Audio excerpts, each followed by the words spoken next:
Good morning, good afternoon, or good evening, depending on when you see this recorded session. My name is Bo Ferdinand Moxel Fatum. I come from, let me see the title, the Lillebælt Academy or the University of Applied Science in Odense, Denmark. And I have traveled 13 and a half hours by bus and by coach to get to here due to, delays and stuff. Anyway, I'll tell a little bit about myself first, and then I will give you my view on tourism based upon my experiences. Yes. So my name is Bo Ferdinand Moxel Fatum. I'm from Denmark, and I've lived and traveled and worked about 6 years abroad. Started as an exchange student in the U.S., in Nebraska, in the prairie, and been there as a farmer as well. And then afterwards I did social languages on Bornholm. I did German, French, Latin and English. And then I went to do a bachelor's honoris in Birmingham. So I've got a bachelor honoris in tourism business management.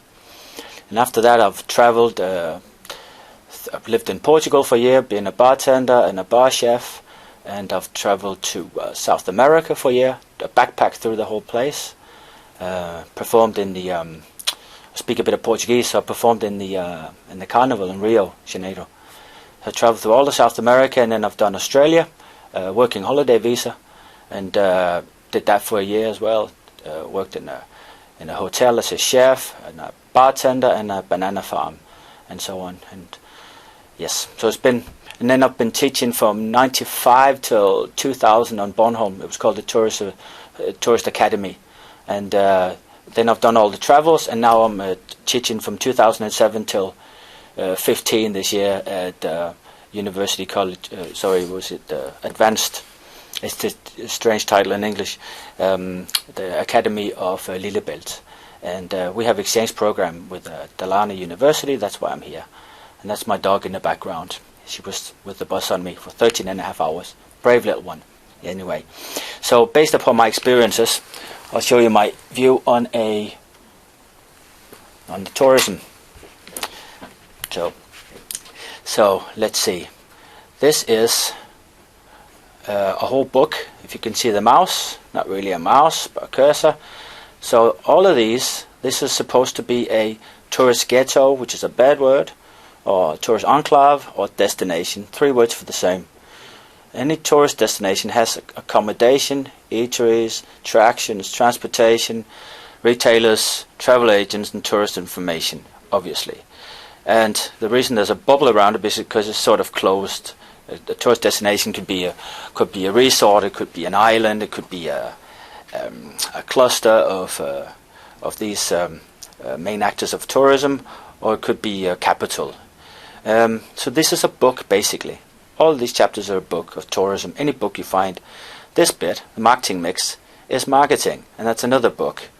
And most of you are familiar with the 7 Ps or the 8 Ps. We got an 8th P this year coming in, the promise. And also, you've got the home destination where the tourists come from. And if you remember LIPA's, LIPA's tourism system, tourists or guests or customers, segments, target groups, all the word for the same. They come from the home destination, travel to the destination, and backwards. And you both got national, regional, and local tourism planning entities in both the home destination and the one you go to. And you've got goals and aims for the tourism industry, and they're mainly the same for all countries, destinations in the world, with different emphasis. And then you got something called economic leakage. You've all heard about Ryanair and other big companies that are based in Liechtenstein and pay 0.1% tax. Well, there's some sort of tax evasions, and many companies do it as well. If you know the TNC, transnational companies, or multinational companies or corporations, they do it. Anyway, back to this. So this is my view on it. So I'll run through first the destination. So any chapter you've got is of course, to go to a destination first you need to buy a ticket. So where'd you buy a ticket? Here. travel agents, that's private. So if you look at these, some of these are the main actors, all of these main actors of tourism.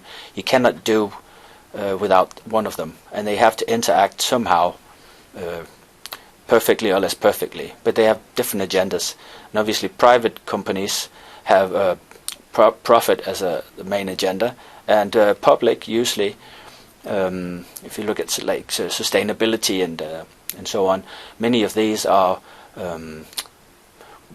protecting wildlife and so on, but also the locals. So you got many. Let me see. Attractions are more relevant here. Many of these are like museums and attractions and national heritage, but that's really based. That's really governed to protect and to inform the public for free. Some attractions you have to pay to get in, and some of the locals, of course, they don't want to pay it because they pay the taxes. So why should they pay to go in to look at their own national heritage? So back to this. So the LIPA's tourism system, if we focus on that one. So first you need to buy the travel agent. You buy a ticket, and that's what I did this morning, yesterday morning as well. Bought a ticket from Odense by train to come here to Borlanda. And these are private, and usually they can also sell on the internet, and they don't. In the old days they had an office and they paid rent, and now you can buy directly from the main from the website. And after that, after you got the ticket, obviously you need to transport yourself. So you can go public or private. Public, usually a lot of trains used to be public, and they've been sold off to private. Like, let's see, the Copenhagen airport, 60% of that some years ago it was sold to an Australian company. So 60% of the Terminal 1, 2 and 3, which are the three terminals in Copenhagen International Airport, they're owned by 60% by an Australian company. But that's a political agenda. We'll come back to that afterwards.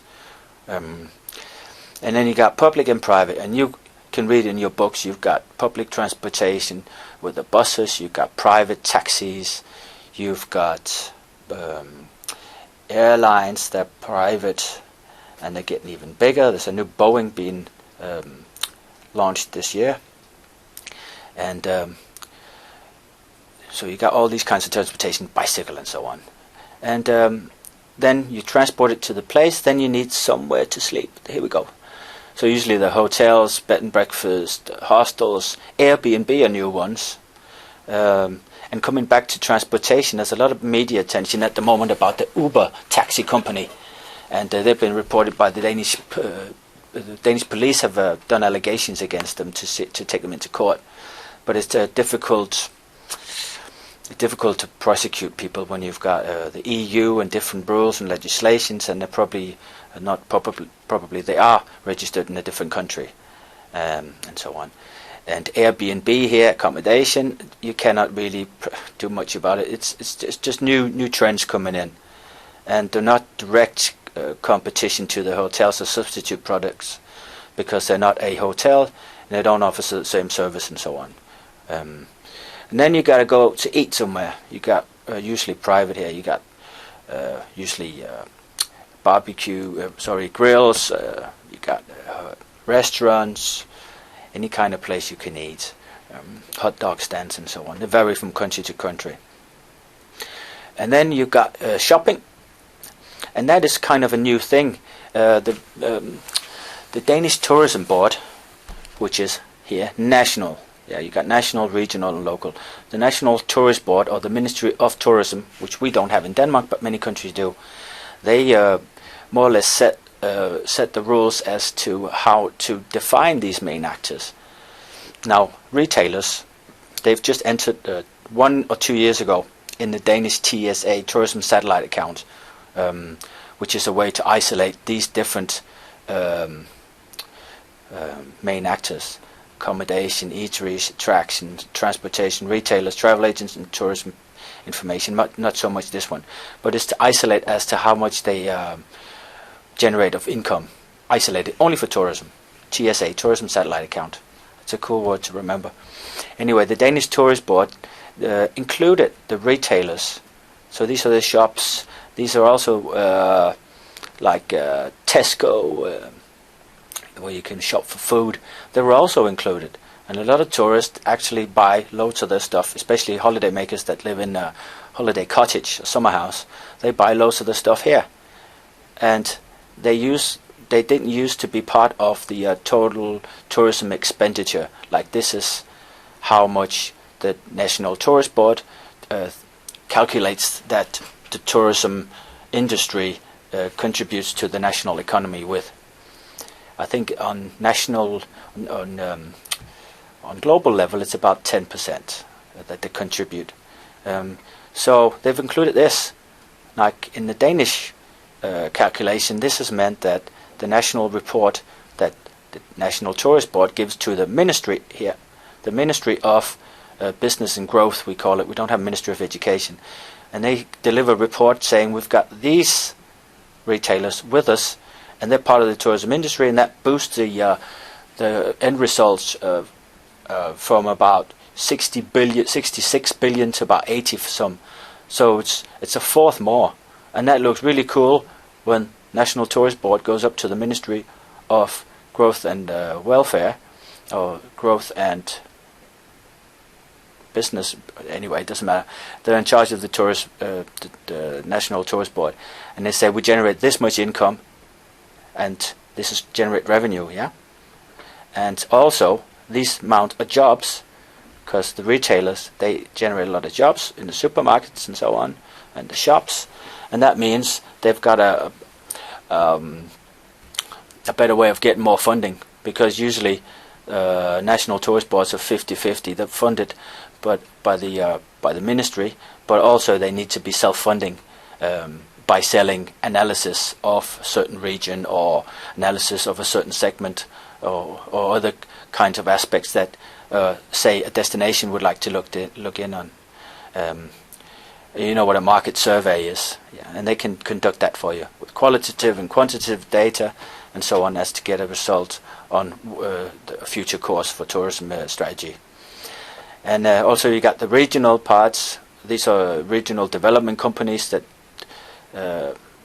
usually around the coasts or around a cluster or around the let's see, the destination, or the capitals, yeah. And then you got locals as well, and all this makes cooperation within the tourism industry really difficult, because you got private and public interests, and many owners, say, of an attraction, or let's say accommodation, they could be both working within the local city council, that would be public, and have different, and also maybe own a restaurant or a camping site, and then they could block the way for developments if it wasn't in their interest. So all these things, but that's more or less cooperation or strategic planning with tourism. A very hard thing to do in general. No, in real life, I mean. So you've got all these here, yeah? And travel agents, they're usually on the web. Retailers, you know what that is. Transportation, attractions, and eateries and accommodation.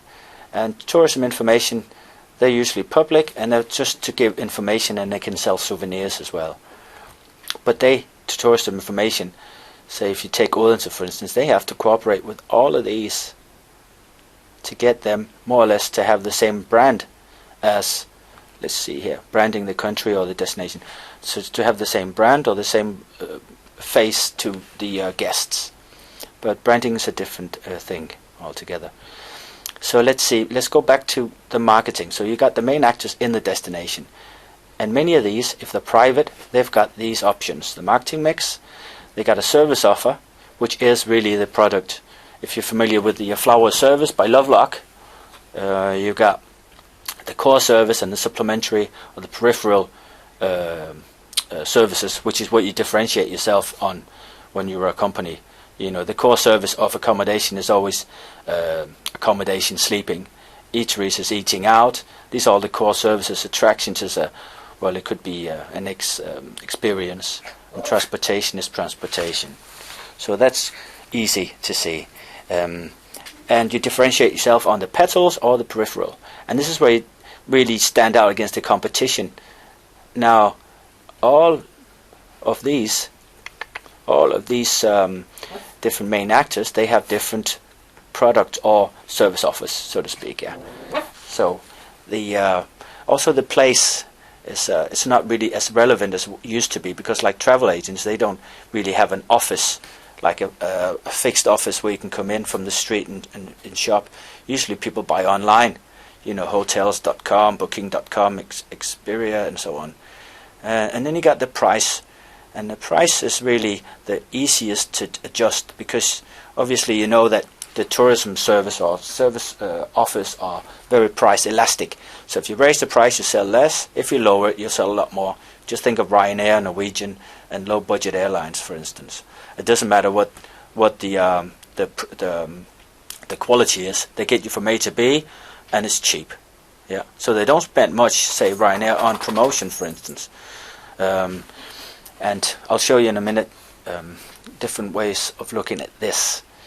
I think I'll do that right away anyway. But the last bit here was a promise. The promise is just added because many companies promise something extra as to do with the product and the promotion campaign. So they probably promise, say airlines, they usually promise quality, fast delivery from A to B, and safety. And also probably reliability on departures, which is sometimes not true. I know SAS did that some years ago. They promised high safety. Well, the front legs fell off the DC-10 legs airplanes, and punctuality. They had a lot of delays, and yeah, that was the promise. Usually the promise is in the company's mission statement, vision, not the vision, but the promises. And the process, see these, the 5th, 6th, and 7th, or 8th P, they're really because we're selling service offers. We're people-based customers, and the people working in the company, the staff, employees. Physical evidence, we're dealing with an intangible product which should be tangibilized or made tangible, and it's not easy to see what a travel is like before you have it or you try it, or it's not easy to see what a stay in a hotel is like if you don't haven't tried it. So the way to get away with this is usually the brochures. Brochures are a bit old-fashioned now. People use them usually when they're on the destination, not before, because then they use the websites. And the process is the delivery system, before, during, and after. And of course, during is when you're on the destination. And this is what we call the labor-intensive. When there's a lot of, if you're familiar with the touch-point analysis, that's before. You go from the destination mouth, you probably hear word of mouth before, or some kind of promotion campaigns, TV, radio, or so forth, social media, and that's before. And then during is when you're on the destination and you get into contact with all these accommodation attractions. Most of them, ladies like to shop, haha, and also maybe the tourism information, and that's usually where you get the physical brochure. You don't want that before you come. And then afterwards you go back. And when you go back, you have some kind of evaluation of it. And that's really what's called a questionnaire is built up upon as well, before, during, and after. How did you hear about it? How was it when you were there? Run through all these. How was it? And then afterwards, were you happy or not? Or would you come back or recommend it? And then that's it. And Bob's your uncle. Anyway, I'll show you the marketing mix in a nicer way. That's the marketing mix. I'll just press here. There you go. And we're missing here, for the clever people, promise. But that's not in the textbook. It's in another textbook. So we can just add it here if we want. But the most easy to change here is price, and you cannot do that in a brochure. So that's why it's so easy to use, or advantageous to use the websites, because you can change the prices second to second. And these are different kinds of promotion. Now let's see if because we've got all the social media here, and this is really the chapter that changes the fastest and the most here. And this is where the young students should, I think, focus on finding different ways, because like social media, they encompass both advertising, trials, direct mails, free gift, which is what's it called? I can't remember it. Anyway, they encompass many of these and also sponsorship and so on. So there's so many different ways of putting these promotion mix together. And obviously the target market is the one you're targeting all of these towards. So it's like a bunch of spices here to put into a pot serving that client, that target group. And you've got business to business here, which we call MICE, meeting, incentive, conferences and exhibitions usually, business to business. And then we've got business to consumer, which is usually segmented into families with kids, young couples. You got the empty nesters, 45 plus, no kids at home, highly educated, a bit picky. They go on at least 3 holidays a year, and they're not all that easy to make happy, because they've done it before and they're highly experienced in traveling and educated. And then they go on the empty nesters usually to be the grey gold. It's just a bit older but more money, obviously grey gold. And the target segmentation criteria in business to consumer are geographic, demographic and psychographic, which is lifestyle, and then behavioral. Now, since the 90s, the psychographic, which is lifestyle, had become the focus point of the Danish Tourist Board and many other tourist boards, because it's a behavior. It doesn't matter where you come from or what age you are, it's a different behavior. And also, you've got active. If you remember, there's a way of putting people into brackets in the business to consumer market. So you got here active, dialectic opposite. The opposite of it is passive. You got modern here, and you got passive. And then you can plot different target groups into where you are. And obviously, the mass market, the mass tourism, they're probably a bit passive, and the active tourists, they usually go into nature and something like that, off the beaten track. So apart from that, let's go back to the other slide. Yeah. And then you got something called economic leakages. Now, obviously, you've got the multiplier effect, and that means you've got companies which are all of these. They make money, they generate income from the tourist, which is this one. And they come in here. Companies pay taxes, some don't pay much taxes. Some can get, in developing countries, some transnational companies can get tax exemption for 5 up to 10 years. And that means they don't pay much tax. They don't pay any tax in the country, where, like a Hilton hotel and so forth, or a whole destination. Like big companies can apply. They can build both hotels with restaurants. They can have some attractions and tours. They can provide you with the transportation, shopping in the resort, travel agents. Well, that's usually a home. And then tourism information, but that's in the resort as well.